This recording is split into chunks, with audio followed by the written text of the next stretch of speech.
Did you know that a continent teeming with vital resources and strategic importance is now being described as the personal piggy bank for Vladimir Putin's war machine? And is America flying blind as a result? Before we dive into this alarming situation, if you want to stay on top of everything happening in US politics, hit that subscribe button right now and leave a like.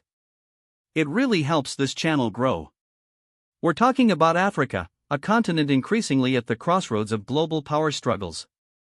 General Dagvin Anderson, the commander of U.S. Africa Command, recently delivered a stark warning to lawmakers on Capitol Hill.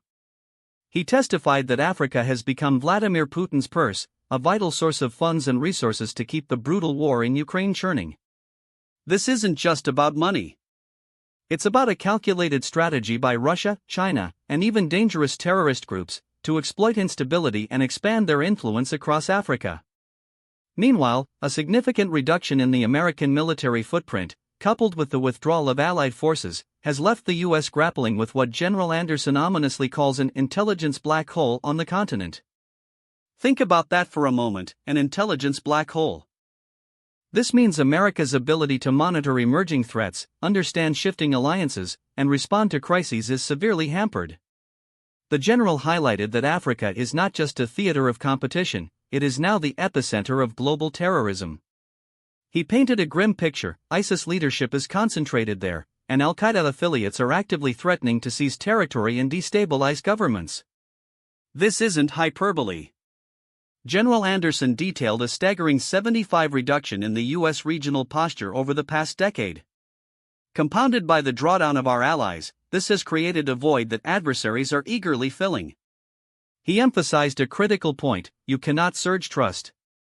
This reduction in U.S. presence has damaged decades-long relationships and crippled America's crisis response capabilities. The recent fallout in Niger, under the Biden administration, has left U.S. troops effectively blind in their battle against terrorist groups. The situation described is one where adversarial powers and extremist groups are exploiting the same vulnerabilities, instability, and governance vacuums across vast swaths of Africa. General Anderson stated unequivocally, Africa also serves as Putin's purse, where Russia exploits instability to extract resources, including human lives, to fuel its war machine. How is Russia doing this? They're framing their growing presence as a security and anti-terrorism partnership. This is particularly effective in countries where Western and French forces have withdrawn. Moscow's Africa Corps, the successor to the infamous Wagner Group, has been instrumental in filling these security vacuums, leveraging military operations and security partnerships to expand Kremlin influence in places like Mali and Niger. But the alarming nature of this situation doesn't end there. Lawmakers also pressed General Anderson on disturbing reports that Russia is actively recruiting African nationals.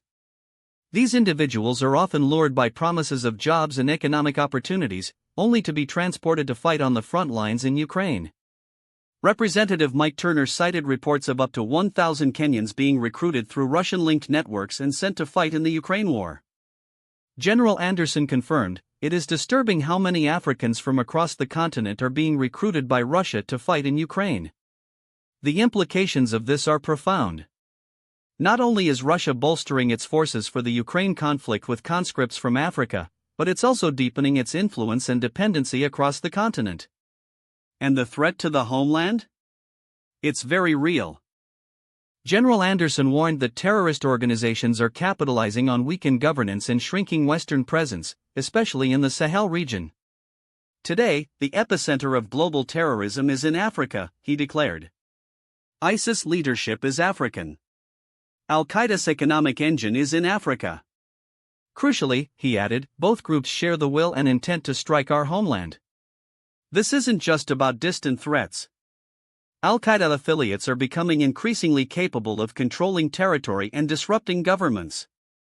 Imagine the scenario where Al-Qaeda captures a capital city that would grant them the trappings of a nation-state, a significant leap in their operational capacity and global reach. Beyond Russia, China is also aggressively expanding its influence, viewing Africa as a second continent. Beijing's focus is on securing critical minerals and infrastructure. They are investing heavily in cobalt, lithium, copper, and rare earth minerals, essential components for advanced defense systems, batteries, and other strategic technologies.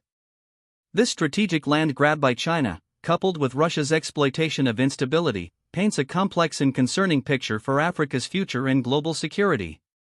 So, what do you think about Russia using Africa as a funding source for its war, and the US facing an intelligence black hole? Is America's reduced presence on the continent a strategic mistake with severe consequences? Drop your opinion in the comments below. I read every single one. The stakes have never been higher. Understanding these complex geopolitical shifts is crucial for navigating the future of global security.